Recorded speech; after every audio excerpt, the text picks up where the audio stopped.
In order to understand the significance of the new broker and trust model in the industry, I think it's really important to take a few minutes to just take a look at the overall value a broker can have to any consumer.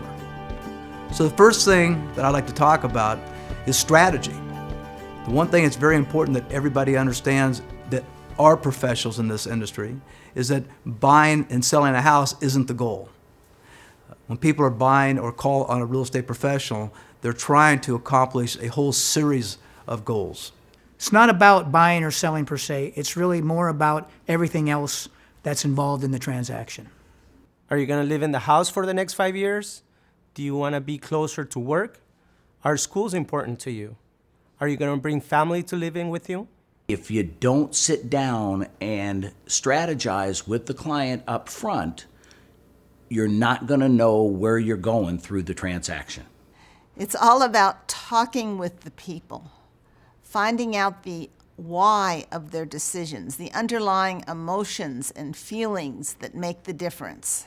My experience really looked at those people's needs and found out what they wanted and did exactly what they needed to happen to get them moved from that house to a house closer to the kids' school. So I don't know, could you put a dollar figure on that? I don't think you can. I mean, that's really seeing someone's need, really caring, and really pulling out the resources to make that happen. So I don't think an inexperienced person could do that. That sixth sense is something that you develop with time and expertise. Because if I had known at the beginning what I would need to know, it could almost be overwhelming because it's a huge volume of learning that takes place over 35 years. The next component to broker value has to do with the actual process of matching buyers and sellers together, finding a home for a buyer or finding a buyer for a home. And that's an important process, important part of the process, but it's not the only part of the process. One of the biggest misconceptions that buyers have today is they just feel that a broker should just show them a house, open the door, either they've seen it on the internet by a sign or driven by, whatever. But really, that's really a small part of what we really do. That really only amounts to probably 20% of what we actually do and add to the transaction. A lot of people think that finding a home for a buyer or finding a buyer for a home is the most important thing in a real estate transaction. And while it's important, it is not near the most important thing in a transaction. Searches start online now more than 85% of the time. People feel like the only part of the real estate transaction is actually finding the house because that is something they can do. Back when I started, it was a book that came out every Friday. So a consumer had no way to get that information unless they drove a neighborhood and saw a for sale sign.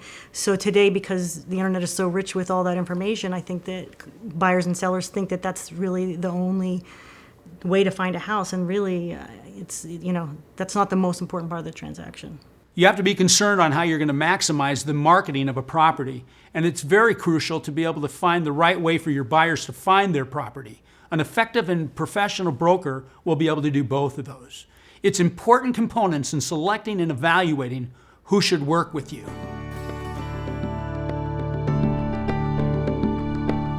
The next component, maybe the most valuable component to a broker's value, is negotiating.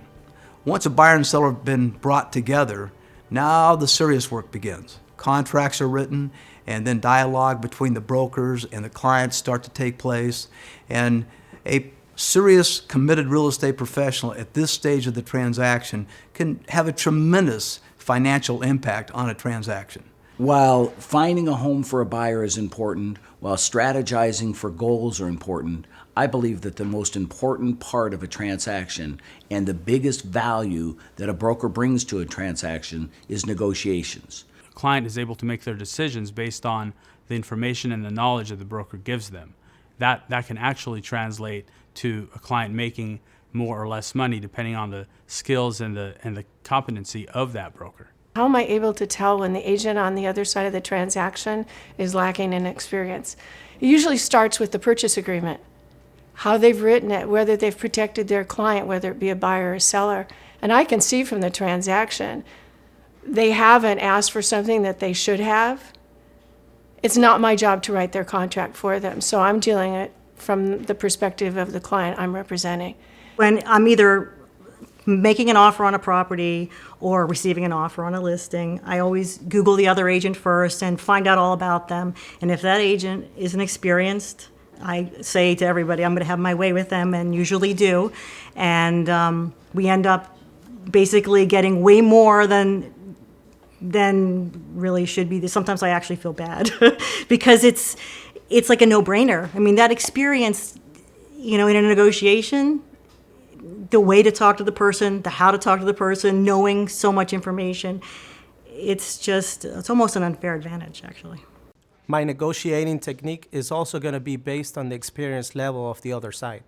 My skills at negotiating can virtually make the difference in whether or not a client gets his house sold or my buyer gets the house he wants to buy. The significance of that negotiating stage and all the dialogue and the negotiations that starts after that contract is written becomes a very, very important place in the process where a lot of dollars can be made or lost.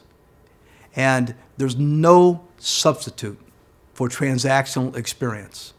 A broker who has 100 or 200 or 300 negotiations in their past is just absolutely more qualified to go to that negotiation in representation of a client. Part of the transaction puzzle, if you will, is vetting vendors. And by that I mean you have an escrow officer, you have a mortgage person, you have a title person, you have somebody that's helping you with home inspection and things of that nature. These are all your partners in a transaction. And by choosing the right ones, depending on the transaction, if it's vacant land, if it's a large home in a gated community, if there's homeowners associations involved and things of this nature, by knowing players in the industry that understand how to work as a team, the vetting of the vendors is an important part of the transaction as a whole. This is a relationships business. And the only way to gain relationships is through experience. It goes back to transactions, it goes back to the experience. The next component to a value a broker can have to a consumer has to do with the process during escrow. And this is a really dynamic process nowadays. There's so many changes, particularly in the lending side of the business today, that all sorts of things seem to come up that no one has ever seen before. And so a person's instinct in these transactions can make a significant difference to a client today. Escrow is that critical time period between the contract being signed and the title transferring. The broker's skill set is imperative to guide that transaction to a successful close. I think a lot of times that people who aren't experienced in this business, agents, tend to be reactionary and don't look for what do we want the end result to be. So they're just reacting and not actually thinking about how to get from this point to this point. Because there is a way to do it, and there's a way to get it done and get it closed and be win-win for everybody. But without experience, I don't think you can make those decisions. Every item that comes up in question, or every direction that needs to be pursued one way or another, can have an impact on whether or not it's going to close and whether or not it should close. As problems or circumstances come out in the transaction, as a professional real estate broker and experienced, it's our job to negotiate or navigate any objections or situations, to be able to make sure our clients get the most value possible. Things can fall apart at that last moment, and my greatest job and responsibility is to make sure that never happens on my transactions.